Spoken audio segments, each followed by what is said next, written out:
No Country for Old Men is often regarded as one of the very best films of the 21st century.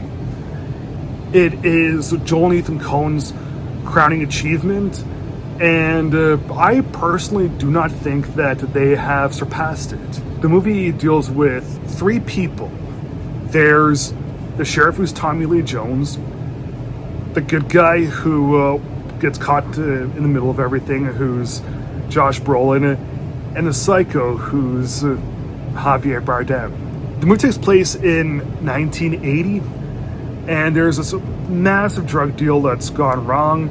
Josh Brolin is this dude who just likes hunting, stumbles upon the major wreckage, takes the money for himself, and unbeknownst to him, there's one of the dudes that was supposed to have been involved in everything, who's Javier Bardem, out to destroy everyone in his path in order to get that money for himself. So it sounds like a typical Coen Brothers movie, right? Like there's money involved, bit of a double cross, try to get the money back. It's kind of been there, done that sort of thing with them, but not quite as good as it's done here.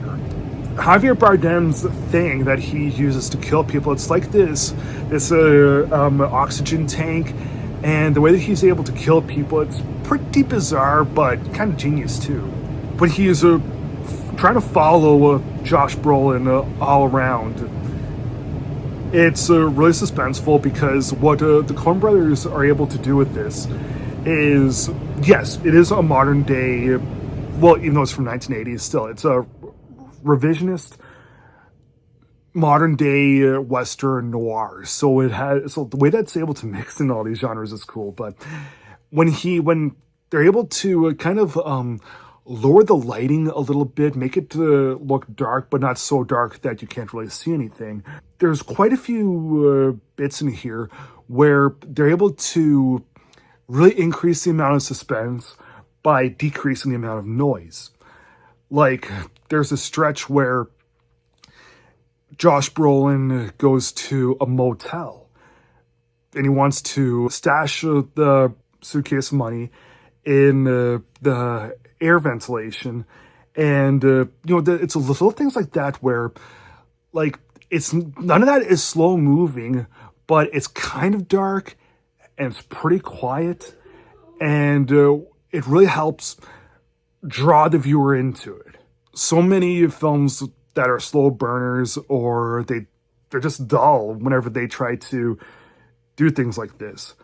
But with No Country for Old Men, they do such a great job in really increasing the amount of tension and suspense. Other than them two, there's Tommy Lee Jones, who's this aging cop, and he doesn't like the fact that there's all this brutality and all this carnage that he's heard about and that he's witnessed for so many years on the force.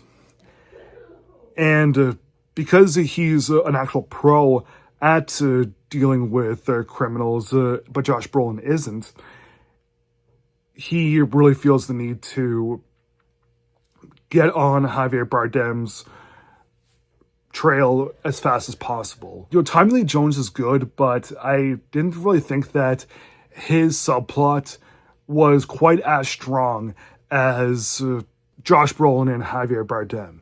So you had two absolute top-of-the-line subplots, one of which had such a stellar performance, and you had one subplot, Tommy Lee Jones, with a good performance and a good subplot, but it was noticeably not quite up as unbelievable as Javier and Josh Brolin. The performances in this movie, they are fine, but of course, the one thing that everyone best remembers from this film is Javier Bardem. His performance as Anton is widely regarded as one of the greatest performances by a villain in the history of film. And yeah, I can very much agree with that. It's not my absolute number one favorite film of the century or my absolute number one favorite film of 2007, but regardless, it really is high up there. If someone calls this film the best of 2007, I got no complaints. And if someone calls this one of the 5 or 10 best films of the 21st century, I got no complaints. It's that good of a film.